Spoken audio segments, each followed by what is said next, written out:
Today we're going to do our second video in our 5 or 6 part series on the mindset approach and creating mindset shifts that will help us get from what it is we want to what it is we say we really want for ourselves. And today we're going to be talking about why change seems so hard. If you didn't catch the first video in the series, I will link it for you here. If you haven't watched that video yet, I highly recommend you catch that video. You can either watch it before you watch this one or you can watch it after. They all really meld together beautifully, so it doesn't really matter which order you watch these videos in. What's most important is that you are very conscious when you are listening to them and you are in a place where you can actually start implementing some of the things that we are learning through this series. Now, before I get started in today's video, I just wanted to give you guys a heads up as well. We do have a little merch shop for some of the mantras that we live by here in our For Today's Aging Woman community. Our shop will be closing down at the end of October. Might be temporarily, might be permanently, we're not sure yet, but we are going to be closing it down at the end of October. So if you haven't picked up a When in Doubt Fasted Out shirt, I highly recommend going over to the store.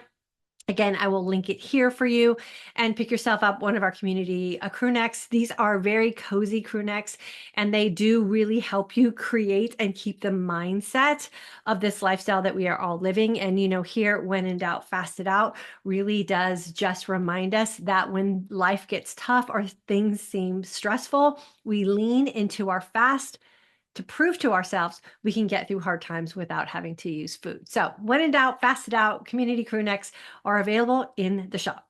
So today I'm going to share with you 7 things that could be keeping you in that mindset that change is hard. And within those 7 things, I'm also going to share some tips to help you overcome that so that you can bridge that gap from just settling for what you want and living the life that is going to give you all the things that you say that you really want for yourself. So the first reason that change can seem hard is the fear of the unknown. If you're comfortable and confident in what you're currently doing, despite the fact that it's not getting you the results that you say that you really want for yourself, it's still comfort. And thinking about implementing change so that you can get the things that you say that you really want, there's some unknown to that. I'll give you an example of intermittent fasting, which is the foundation of everything we do here in this community.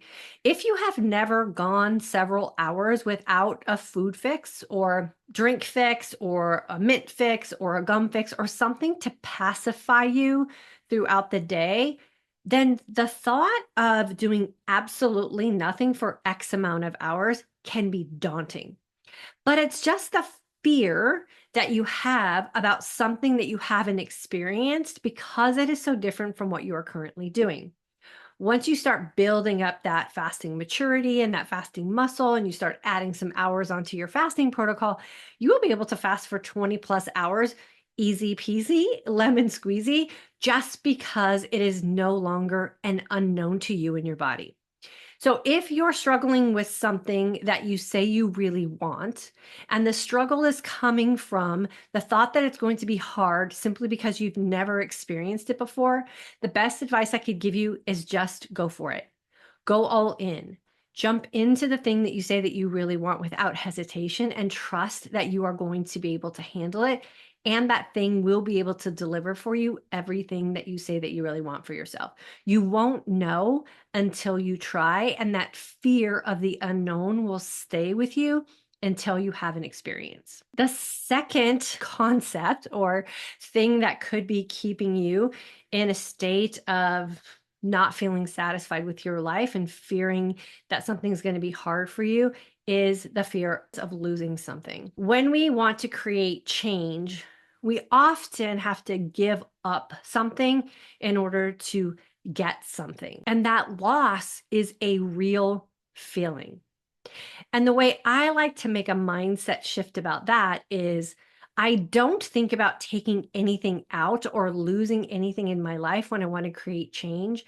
All I think about is what I want to add into my life and see how the two meld together. We don't always have to take things out in order for us to have an opportunity to put things in.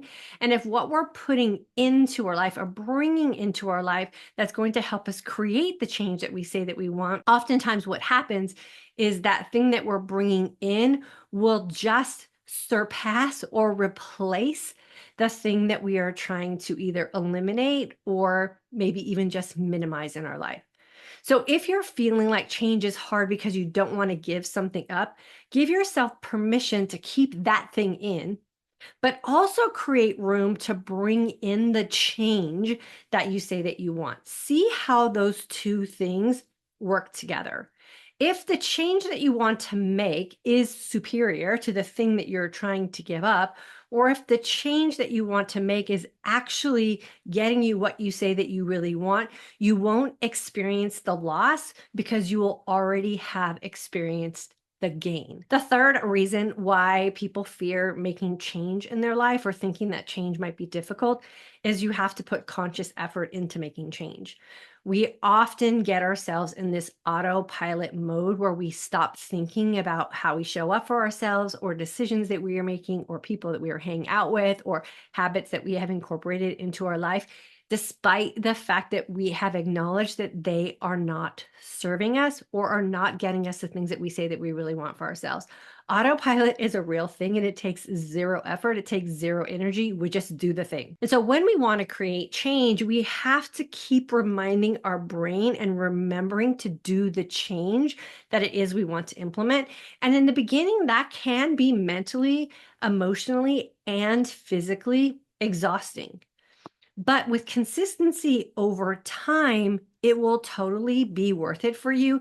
And then the change that you are implementing will now become what's on autopilot, and you will be able to do it with little effort. But in the beginning, change is a very active thing that we have to participate in our life. It is not passive. The autopilot is passive and can often get us in trouble if we are participating in those things that aren't serving us. So, what is it that you want to change? How can you start implementing it in your life? Do you have to create a to-do list? Do you start maybe creating some habits and some habit triggers that will lead one thing to another so that eventually the autopilot switches from what it is that's not serving you and seamlessly moves into the things that are serving you. So it is worth the effort in the beginning, especially if the change that you are making ends up giving you everything that you say that you want. Okay, number 4 is a doozy. Fear of judgment. What are people going to think of you if you start stepping out of the circle, your circle of influence, the people that you spend the most time with? What if those people have habits that you no longer want to participate in? And so you're going to remove yourself from a lot of those activities, or maybe it's just gossip circles or just bad habits or things that you have recognized are no longer serving you and you want to create some change in your life. I always recommend making the change very subtly within that circle of influence, within that peer group, and doing most of the change on your own. So when you're not with those people. What usually happens when you start incorporating positive lifestyle changes for yourself is your circle of influence will notice the positive change in you and will often ask you what it is you're doing because you look happier, you seem like you have more energy. You fill in the list of what the changes are that are happening for you. But if you go to a group of people who aren't also desiring change or aren't looking to maybe get more for themselves out of life, and you throw in all this change that you want to make and expect them to jump in with you, the likelihood of that happening is slim to none. You might get 1 or 2, and I say that's great. Hold on to that, and you guys work together and create a little accountability group. But if you are resisting making change for yourself because you are afraid you will be rejected by your peer group, that's when I highly recommend not making a public announcement, making the changes that you need to make on your own in your personal time, See how they respond and react when they notice the changes in you, and then you can share what it is you're doing. Not everything that we do has to be publicized or announced to peer groups or friendship groups. They can be private and just something that we're doing personally for ourselves. And then we can just kind of write it out and see what happens. The one thing that I want to caution and peer groups and making positive changes in our life that are maybe outside the norm of your peer group is you might outgrow those peers. You might grow out of the habits that you have become accustomed to with those people. And that's okay too. There are plenty of people who are doing what you're doing and thriving. You might have to just find some new people to spend some time with. You might have to find some new people to associate with. That's what the internet is great for these days. You can always find people who are doing the things that you are aspiring to do or are doing in your life. And then just give your peer group or your circle of influence some space and grace to adjust to the new version of you. They'll either come along with you or you guys will find some space within what it is you used to do, and that's totally okay too. Change can feel really hard if we are trying to implement too many changes at once. So if you've ever been in like a weight loss challenge or a health and fitness type of challenge, and maybe you're new to doing healthy things on a regular basis, and you're expected to up your water intake and change the things that you're eating and start counting your calories and work out every day and get to bed early. And all of these changes are thrown at you at one time. That is for real a feeling that you can have of overwhelm. And that feels hard, especially in today's world when we have so many things that we need to get done in the course of a day.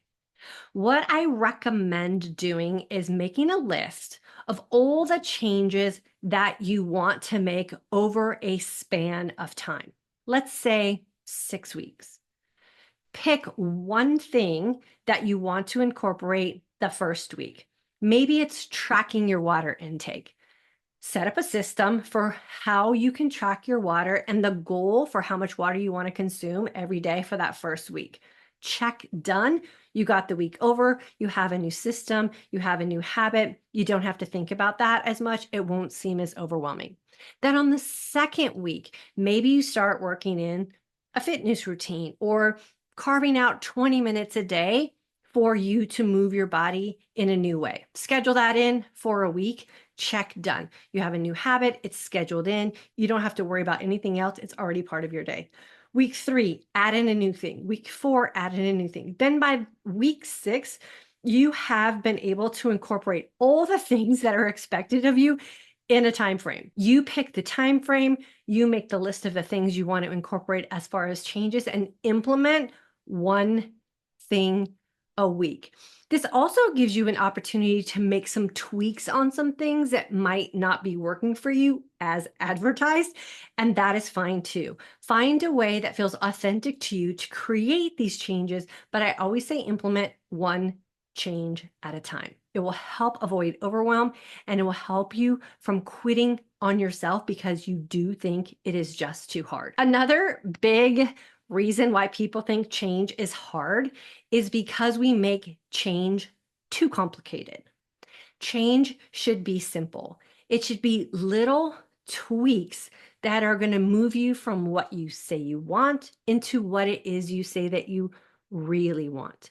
If you feel like you are going against the grain, if you feel like what you are doing is not true to who you are as a person and the life that you want to live, if it doesn't feel authentic to you, then those are pretty good indications that what you are doing is just too complex for you and the season of life that you are in. I have a way of creating goals or really implementing ways of creating change into my life that makes it really simple. And that's just by creating what I call a SMART goal. This is a very popular way of outlining what it is that we say that we want that has been used for years by many, many people. The SMART acronym plays out like this. The S is specific. So what is it that you want to change? And you want to be very specific about the change. Put in as many details as you can. The second part of a SMART goal or a SMART change is for you to make the change measurable. Will you be able to see where you are today and be able to pick where it is you want to go and have a means to measure that? So let's say you want to lose 10 pounds. You know what you weigh today. And in 6 weeks, you'll have an opportunity to weigh yourself again. And in that time frame, all you're doing is determining whether, yes, you met that goal or no, you did not meet that goal. And within that measurement time frame, you can decide if you want to keep going or check you are done. You've kind of met what it is you wanted to do. So the M stands for measure. The A in SMART is it achievable or attainable? Meaning, do you have all the tools readily available to you, or do you have to acquire some things to make these changes possible? So if your goal is to work out at the gym 3 days a week, so that's specific, right? It's also measurable. So you can count, yes, I worked out 3 out of 7 days a week. Do you have a gym membership? Because to work out at the gym, you have to have the means to a gym or access to a gym. And so you might have to go shop around and find a gym to work out in. You might have to sign up for a membership, or maybe you have a membership and you just haven't gone. Maybe you need to find your membership card so that you could go back. So achievable and attainable is just the step where you figure out if you have the things that you need, or do you need to acquire some things to make the specific goal possible. And then R is realistic. The time frame or the specifics of your goal, are they realistic to you? What you're willing to do, the time frame that you have set for yourself, and maybe the resources that you have available. You really want to make sure you are being very realistic when you are setting your parameters, because the realistic part is going to be a big determining factor on whether that change is going to be possible for you or that change is going to be impossible for you. I always say, set yourself up for the possibility of success. And then T is time-based. How long are you going to give yourself, or what point in the future are you going to check in with yourself to review the S, M, A, and the R? Are you actually doing the things that you say that you really want for yourself? Is there a way that you can track that? Are you being consistent with showing up at the gym 2 to 3 days a week? Are you consistent about making the lifestyle changes that you need to lose the 10 pounds? Whatever it is that you've set up for yourself, if you can write this out specifically and see on paper, I highly recommend doing this on paper, then you can see the parameters of what it is that you want to change. The probability of you being successful is very high because it's going to be right there in your face, and you are going to set yourself up for success. Don't make it complex, just put it on paper. And then the last thing that trips so many people up about trying to create change in their life and really convincing their brain that it's not going to be hard to do is just simply the fear of failure. And here's the truth about failure. We all fail. We all fail. But if you can learn some lessons in the failure, then you've also gained a win. There is nothing more frustrating in our life than being stuck with what we want and never getting what we really want simply because we are afraid of failure. Failure is just part of the process. What we want to make sure that we do is leave the door open for us to come back and try again. What we don't want to do is quit. Quitting gets us nowhere and will leave us feeling frustrated and in the belief that change is in fact hard because we are creating the proof that it is. What we want to do for our brain is create the proof that change is not hard. Change is very possible. You just have to make sure you're eliminating the roadblocks. You're creating the belief in your brain that it is possible for you to create the change, creating that SMART outline for yourself so that you can create a plan that you can just work on every single day, and then check in with yourself to make sure you're making progress. And then just be honest with yourself. Sometimes there's going to be some stumbling blocks. Sometimes there are going to be some things that feel like failure, but you're only going to be able to get those things that you say that you really want for yourself and prove that change is possible and that doesn't have to be hard if you don't quit. So don't quit. So today we went over the 7 things that really have people believing that change is hard. And I also provided some tips to help you and your brain overcome those things. Everyone deserves to have what it is they say they really want for themselves in this life, but you are responsible for going out and making that happen for yourself. And I have all the belief that you are capable of doing that. If you are interested in taking my mindset approach class, make sure you get on my email list. It is always included down in the description box below. Once you're on my email list, then I can email you and let you know when we have registration open for that course. If you're interested in intermittent fasting, we always have that course open available as well. You will also be part of that email list. So I welcome you to connect with our community via email. That is the best place to stay up to date on everything that we have going on in our community. Thank you for tuning into today's video. Remember, if you missed video 1, you can find that on my YouTube channel. If you haven't already done so, please make sure you've subscribed. That helps me as far as my analytics and my metrics to making sure that our YouTube channel stays successful. And then always feel free to leave me a comment in the comment section below. I love to hear from you. Let me know which one of these 7 tips might be keeping you stuck from getting the things that you say that you really want.